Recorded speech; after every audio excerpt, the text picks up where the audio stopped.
Members, we now move to the Education Legislation Bill.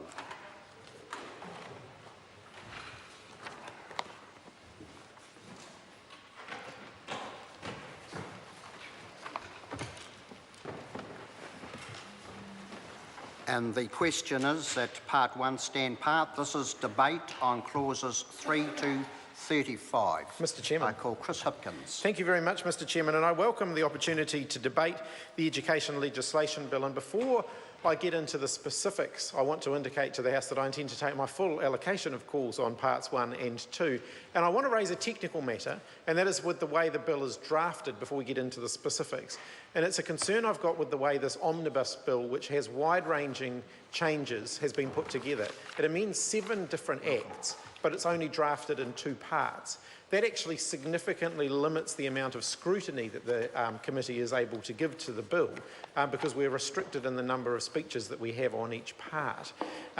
Traditionally, when omnibus bills have been put together that amend multiple different acts, each act that has been amended has been contained within its own part, allowing it to be properly scrutinised. And I want to indicate to the committee and then to the House as a whole, when the opportunity arises, that this development of drafting a bill in this way is very concerning because it violates the norms of the way bills should be put together.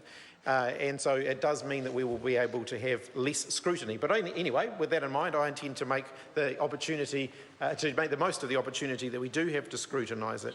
And the first point that I want to raise, and I would really like some further clarification from the Minister on this, is around the issue of principals managing more than one school. So there are clauses in Part 1 of the legislation that allow a principal to manage more than one school, but despite some pretty close scrutiny at Select Committee, there are still some pretty big issues around how this will work.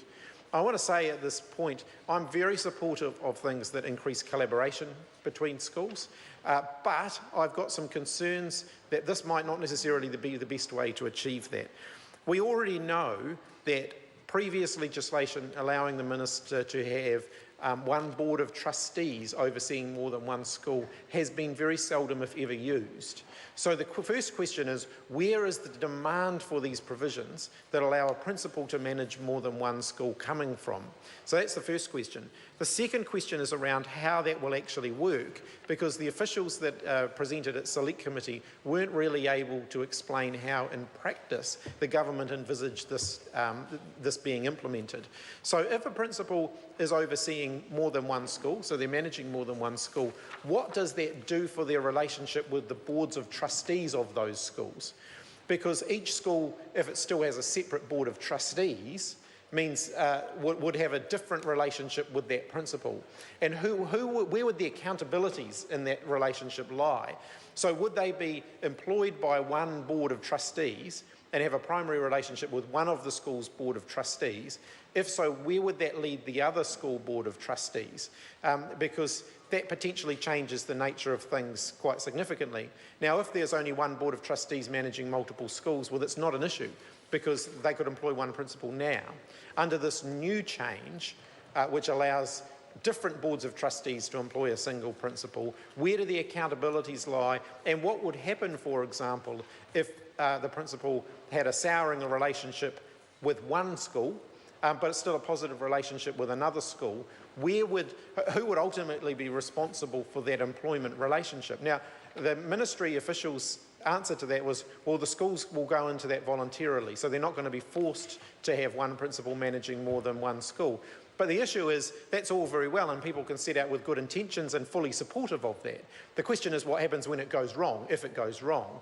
And there really aren't good answers, certainly from the officials that attended Select Committee, around what would actually happen if the relationship turned sour. Could the relationship be dissolved so that the principal ended up only at one school, not at another school? And if so, what would actually happen to the employment relationship, because that's a substantive change in their employment relationship, and would they effectively be redundant? Would one school board be able to pull out of the arrangement?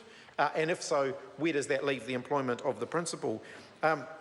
And those are actually really substantial things, because if the Parliament is going to allow this to happen, I think we need to know how this is going to work and what it's going to do for the schools, for the relationship between the principal and the board. Because what we're seeing at the moment is a dismantling of the principle with an E, of self-governing schools. And that's been dismantled over a long period of time, not just under this government, but under previous governments. And I don't think that we've really got a clear understanding of where that is going to leave school boards of trustees. Mr. Chair, I'm preempting the bell. Chris Hipkins. Where that is going to leave school boards of trustees in terms of their relationship with the principals that they have. School principals do more, they are managerial roles, there's no question about that. They manage the facilities and they report to boards of trustees and so on, but they actually perform a really critical role as curriculum leaders within the school.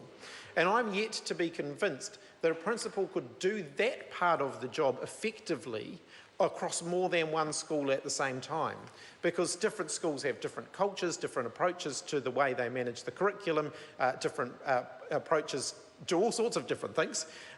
And what works really well in one school isn't necessarily going to work really well in another. And we see this debate where we have arguments that a successful school, say in a high decile area, should be able to take over a school in a lower decile area that's not successful. But what that debate ignores is that the things that are working well in that high decile school aren't necessarily going to work well in a low decile school, or in a different area where the culture and the pressures from the parent community might be different.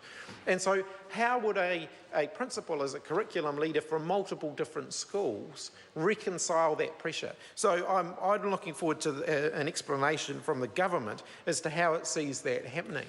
The second point that I want to raise in this first contribution in the debate on part one is around school hours and the provisions within the legislation for schools to set different opening hours.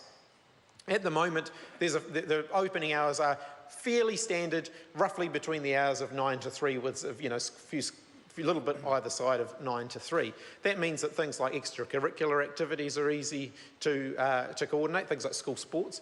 It also means that school transport is easy to facilitate. And it means that for parents who have kids at different levels of schooling and potentially attending different schools, the logistics of juggling that are a little bit easier.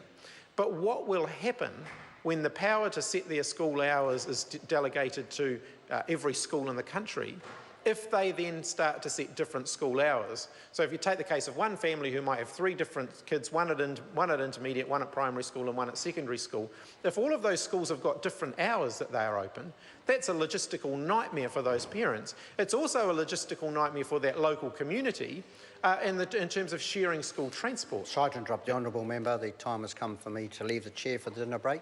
So this debate is interrupted and I shall resume the chair at 7:30.